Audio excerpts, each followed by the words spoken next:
Turn-based games are boring, outdated, and slow. Or at least that's what so many people say now. But are they right? Well, the short answer is no, but today I'll break it down, so let's get into it. So, I think it's pretty clear that turn-based games don't exactly have the best reputation. After Expedition 33 came out, a bunch of people said it was great, but there were also a ton of people who flat out said that the game wasn't good because it was turn-based. Some of the common criticisms I see for turn-based games is that they are too slow, there's no excitement, and that it's an outdated style. And to an extent I can understand the complaint of them being too slow, but at the same time that doesn't make up for every turn-based game. Sure, games like Pokemon are a slower paced turn-based style, but that doesn't account for every one. Most of the criticisms I mentioned don't make much sense to me purely because it seems like 90% of the time, the people making these claims played one turn-based game and immediately assumed that they were all like that, which couldn't be farther from the truth.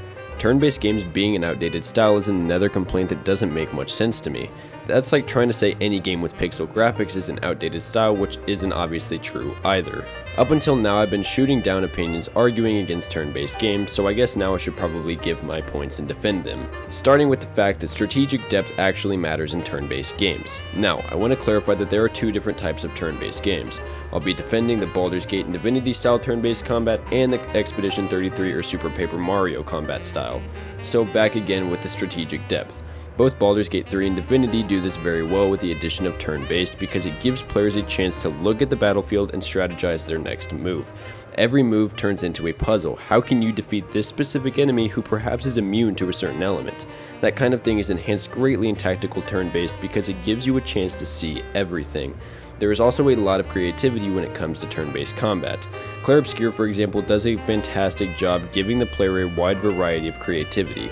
Now, obviously the idea of creativity in video games isn't original, but oftentimes the creativity you have when approaching a fight is far more than you get in a real-time action combat game.